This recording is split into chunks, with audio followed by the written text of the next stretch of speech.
Hello, I'm Dr. Jerry Parrish, Chief Economist of the Florida Chamber Foundation, and welcome to February's Florida by the Numbers. Next month, we'll get the revisions to the 2016 job numbers. So today I want to talk about Florida's economy and our outlook. You can find current data on the Florida Scorecard at www.thefloridascorecard.org. I want to take a short look at the history of Florida's economy with one of the metrics we use on the scorecard, the Federal Reserve Coincident Indicator. That indicator shows the path of the economy, and here I plotted Florida's in red and the U.S. economy in green. You can see that Florida's economy was growing much faster than the U.S. economy before the Great Recession. If you'll look at the orange box, that shows the time period of the U.S. recession. However, the light blue box shows the length of the Florida recession. It was twice as long and more than twice as deep as the U.S. recession. Right now, since Florida is producing more than 1 out of every 10 jobs in the country, Floridians may have forgotten what it's like to be in a recession. Well, at some point, Florida will have another recession, and it's important that we continue to diversify our economy and prepare for the next one, because nobody in Florida wants to go through that same scenario again, where we lost more than 800,000 jobs, Floridians lost their homes, and many struggled to find work.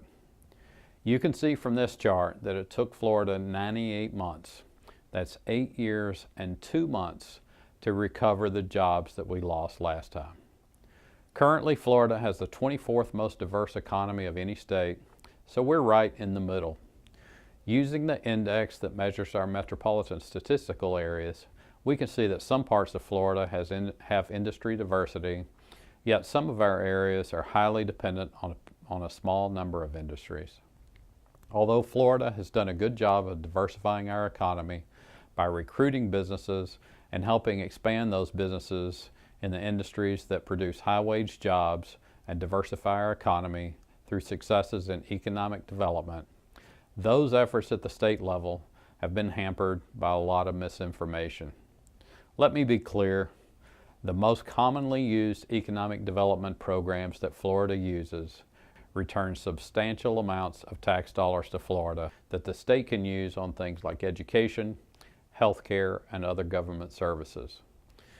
This is happening at a time when it appears that job creation is slowing both in the U.S. and in Florida. This chart shows the yearly job growth rates by Florida and the U.S. You can see that unless Florida job numbers for 2016 are revised substantially higher, our job creation may have peaked in 2014. Therefore, it's likely to be tougher for Florida to create jobs next year, which means that this is no time to stop our economic development efforts. They will be even more important than ever. Businesses that are thinking about expanding in Florida and those looking to move to Florida are now hearing signals from our legislature that Florida is no longer competing to diversify our economy and produce high-wage jobs.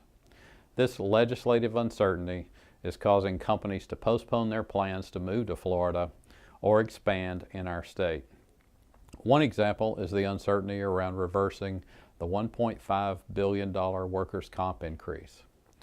Given that it often takes a year to 3 years for companies to do their research, make their plans, and complete their expansion or their move to Florida, it means that in 2017 and the next couple of years, we should expect less industry diversity and less job creation in Florida.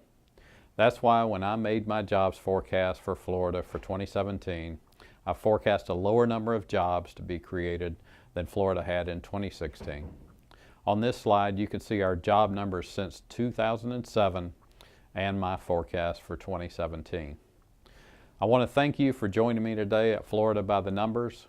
Look for the Florida Chamber's report from the Economic Development Task Force out later this month.